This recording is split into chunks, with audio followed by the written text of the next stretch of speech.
Bonjour et bienvenue avec nous dans cette nouvelle série sur de la gestion de la production sur ma chaîne YouTube Lean au Maroc. On commence cette vidéo par une introduction sur la gestion de la production. D'abord, c'est quoi la gestion de la production?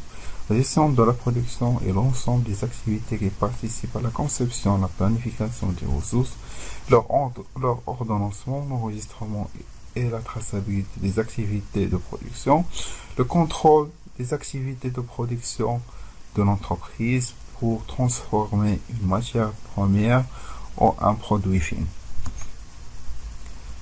Les premières réelles expériences en matière de la gestion de la production et la réalisation des pyramides des Égyptiens, ces grands chantiers ont suscité les premières réflexions dans le domaine d'approvisionnement, des ressources humaines, standardisation des tâches, etc. Après, dans un passé très récent, l'entreprise a vécu 3 évolutions dans leur environnement, selon bien sûr leur secteur.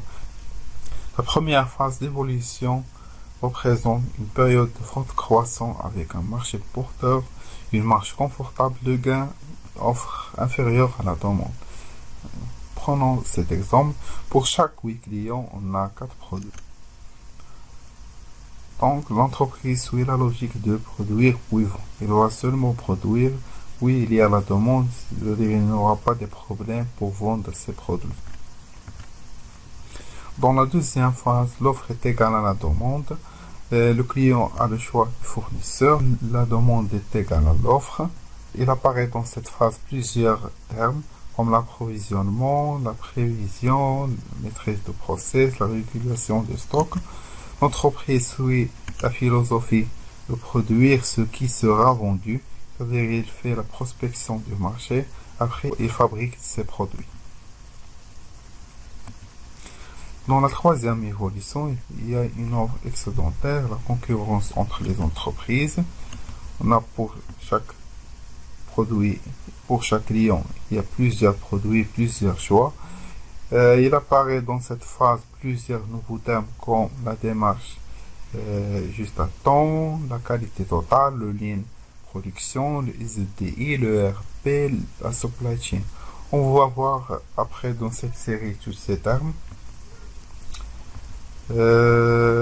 L'entreprise suit la logique de produire ce qui est vendu, c'est-à-dire ils vendent le produit, après ils lancent la fabrication de produits. Pour que l'entreprise réussisse dans la troisième phase, il doit avoir 2 caractéristiques. La première caractéristique, c'est l'entreprise doit être réactive et proactive.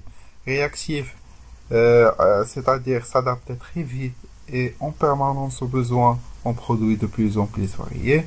Proactive, c'est-à-dire avoir la capacité d'influencer l'évolution du marché par introduire des nouveaux produits.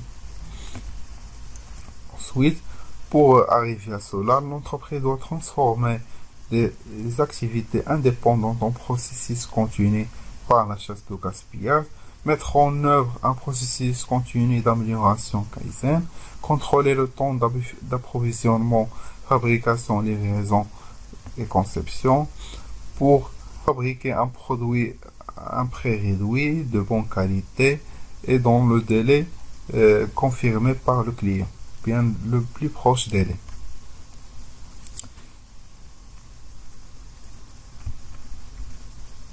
La gestion de la production et les flux.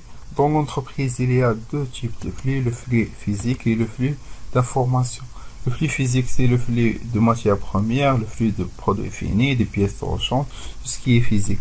Le flux d'information, c'est le flux d'ordre de la production, les suivis de production, les dossiers techniques, tout ce qui est information. L'entreprise doit simplifier le flux physique et le flux d'information, fluidifier les 2 flux, créer un système d'information pour gérer les 2 flux. Le rôle de l'entreprise est la création de la richesse économique dans la société. Oui, il distribue cette richesse au personnel, fournisseurs, actionnaires, État, etc.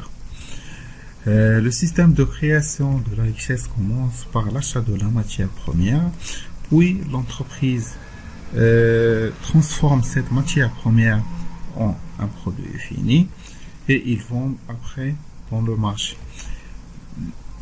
Le revenu qu'il obtient, l'entreprise va se réinvestir dans l'achat de la matière première, dans les ressources, c'est-à-dire le salaire de personnel, les taxes des actionnaires, et finalement les financements du futur de l'entreprise, c'est-à-dire les investissements, les recherches et développement des produits et d'autres choses. Passons maintenant au premier classique.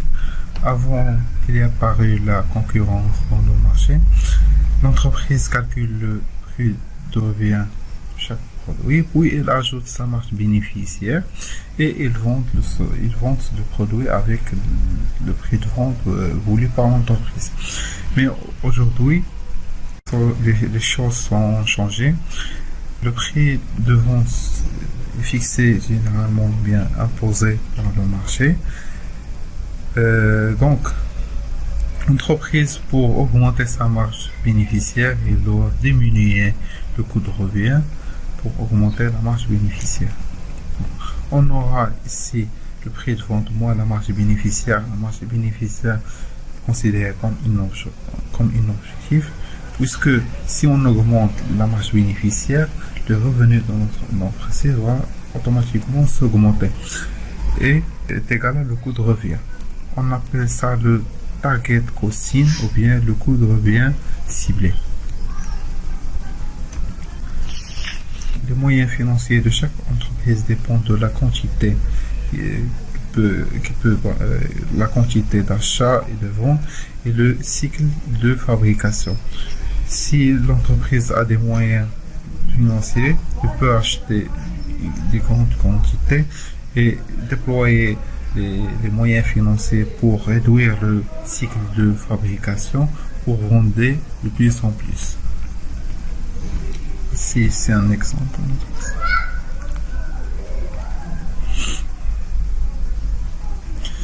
Bon, les contraintes dans la gestion de la production, il y a beaucoup de contraintes dans la gestion de la production.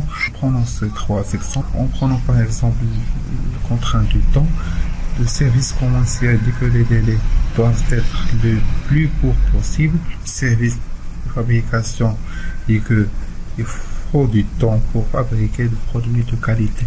Contrainte de qualité, le service commercial dit qu'un produit de qualité est facile à vendre. Le service de production, un produit de qualité est plus difficile à l'obtenir.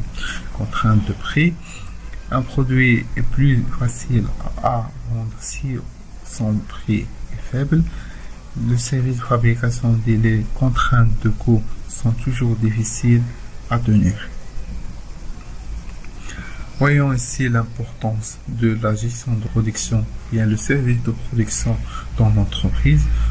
Tous les services travaillent pour fournir soit des informations, bien des produits, ou bien pour assurer la continuité du service de production. C'est vraiment le service le plus important dans les entreprises. On a par exemple le service de maintenance, maintenir les équipements de service de production. La direction générale élabore toujours des objectifs, des stratégies pour le service de production. Les ressources humaines embauchent et fait des formations de motivation pour les personnels du service de production. La qualité assure la qualité des produits fournis. Le service commercial vend des produits finis de la gestion de la production. C'est-à-dire tout dépend de la gestion de la production. Si l'entreprise a un bon service de la production, c'est une entreprise très réussie. S'il n'a pas un bon service de production, il va échouer tout simplement. Et bien sûr la concurrence entre les entreprises, si bien sûr son domaine est concurrentiel. L'aspect humain est très important dans le service de production. L'aspect humain, bien le personnel de service de production doit être, bien, dans toute l'entreprise, doit être motivé, réactif, responsable, formé dans le domaine et ayant un esprit d'équipe. Et finalement, je vous remercie de vous remercier. N'oubliez pas de partager cette vidéo avec vos amis et commenter par un commentaire.